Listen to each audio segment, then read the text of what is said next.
Para conocer la realidad hay que conversar. Atlas Entrevista. Hola, Oscar. Hola, Diana, ¿qué tal? Buenas noches, ¿cómo estás? Bien, ¿tú qué tal? Bueno, te presento a la audiencia, ¿sí?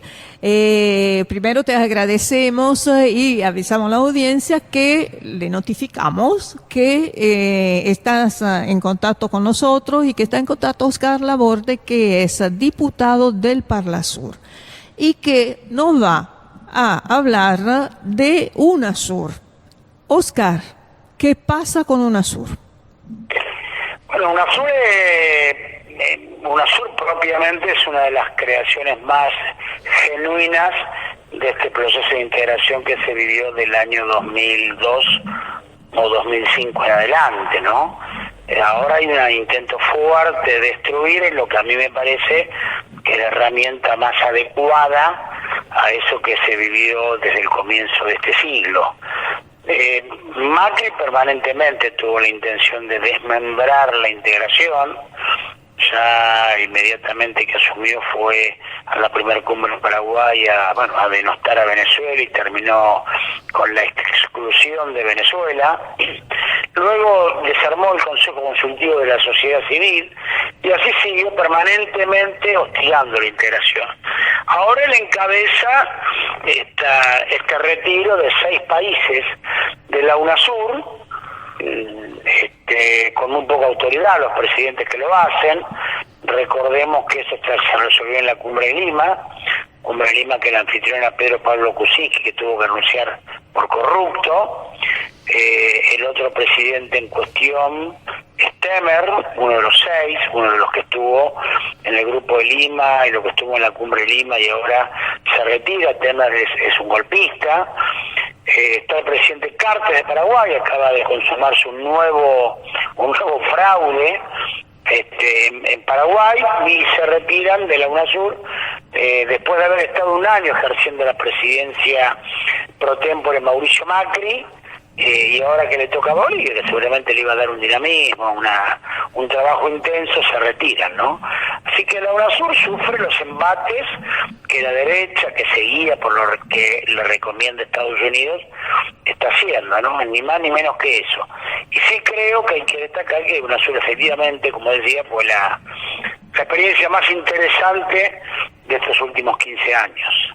Mira, ¿cuáles fueron, digamos, los hechos más sustanciales, digamos, o los más que han tenido grandes repercusiones en UNASUR? ¿Y cuál es el trabajo escondido que no se ha visto que ha llevado adelante? Primero es constituirse, Adriana, ¿no? Recordemos que los presidentes de Sudamérica jamás se habían encontrado en los 200 años desde que nos independizamos de los españoles, nunca los 12 presidentes de Sudamérica se habían visto. Y luego inmediatamente no fue una cosa protocolar, no fue una cosa solamente, digamos, de una foto cada tanto. Se creó el Consejo de Seguridad, una cosa muy interesante que reunía a los ministros de Defensa, donde cambió la hipótesis de conflicto y la hipótesis de conflicto pasó a ser el intento externo de apropiarse de nuestros recursos y no la guerra con el otro, en nuestro caso con Brasil y con Chile, en el caso de Bolivia con Perú y con Chile. Es decir, la hipótesis de conflicto principal de la defensa de nuestros países era la guerra con el otro, guerra que difícilmente se diera. Cambió esa hipótesis de conflicto y eso lo determinaron los ministros de defensa en el Consejo de Seguridad. El anillo energético, ¿no? Digamos que un acuerdo que dentro de la UNASUR hicieron Venezuela, Brasil y Bolivia para poder optimizar los recursos que los 3 países tenían, los 5.000 millones que se invirtieron en hacer una infraestructura que tenía que ver a contramano de lo que venía hasta ahora, que toda la infraestructura era del interior de los países a los puertos, sean los puertos del Pacífico, del Atlántico, eran unas rutas una infraestructura al interior. Luego estaba el plan de poder, el cuarto objetivo era poder investigar entre todos los países las riquezas de un país, porque suponete, si Bolivia tiene litio, por ahí Bolivia no tenía las condiciones de poder, invertir parte de su presupuesto para investigar el litio, para extraerlo. Ahora, si lo hacían los otros países, sí podía ser redituable. Es decir, todo eso hizo UNASUR, además de detener la guerra entre Colombia y Venezuela, que fue muy inminente en agosto del 2010, cuando era secretario Néstor Kirchner. En fin, una cantidad de acciones políticas y prácticas que resolvió que la región superara en Sudamérica aquella crisis del 2008, no solamente la superara, sino que creciera en esos años, ¿no? ¿Cuándo empieza, digamos, un poco la decadencia de UNASUR? Yo creo que el plan de membrar la integración pasa al otro día que dijimos no al ALCA, ¿no? El 5 de noviembre del 2006 se le dice no al ALCA, inmediatamente, del 2005, perdón, inmediatamente se pone en el 2006 Estados Unidos para planificar cómo da vuelta a eso, agrediendo a los gobiernos populares, creando una propuesta de integración alternativa como la Alianza del Pacífico, generando una nueva derecha, desarrollando el lawfare, digamos, la guerra jurídica, inmediatamente, y fue logrando de a poco, ¿no? Yo creo que esa desesperación que tienen demuestra que no es virtuoso, Adriana, en la instalación del modelo neoliberal. Estos no son los 90. No son los 90, entre otras cosas, porque hubo un ejemplo para comparar que fueron los gobiernos anteriores. Entonces el plan comenzó, en mi opinión, inmediatamente luego del no al ALCA.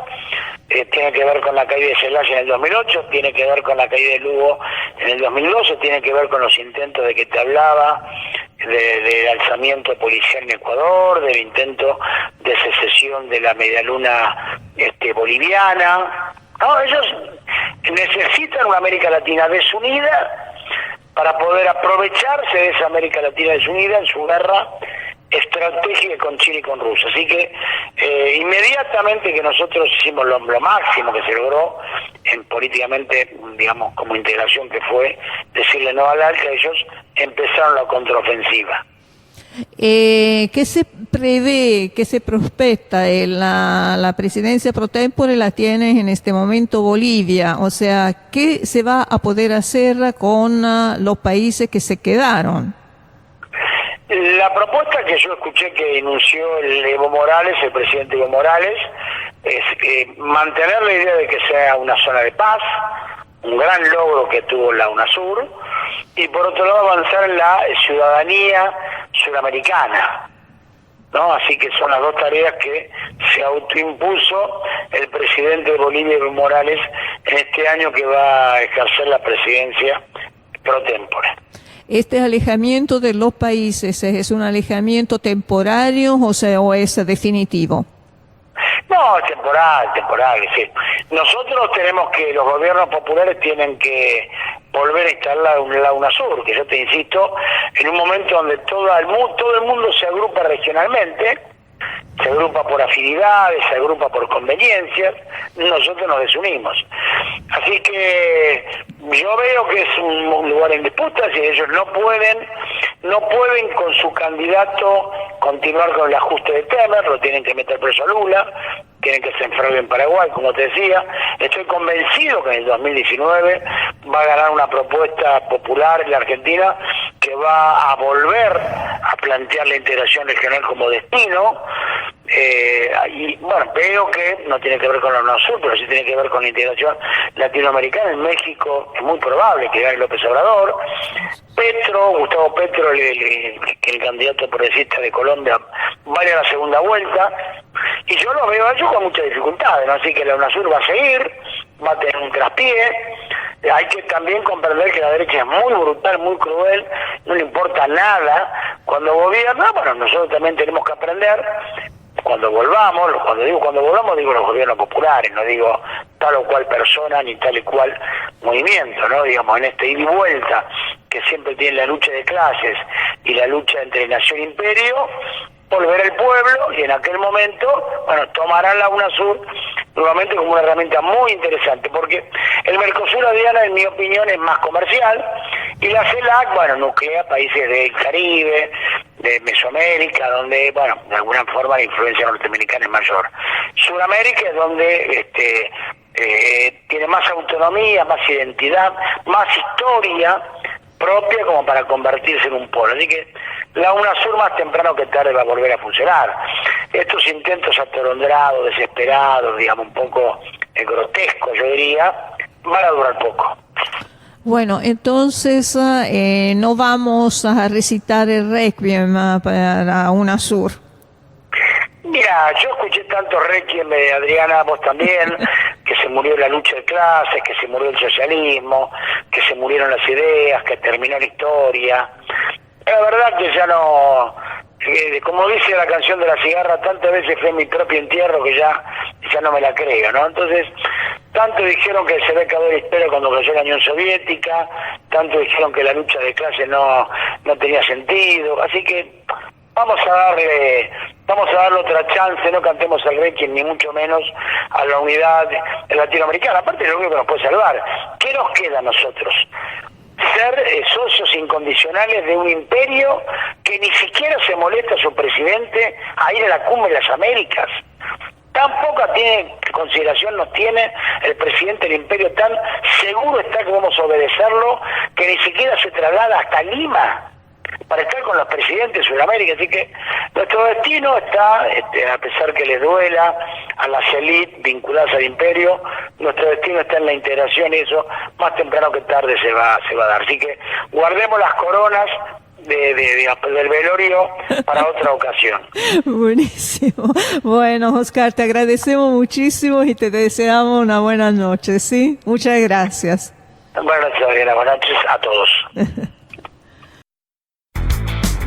Para conocer la realidad hay que conversar. Atlas Entrevista.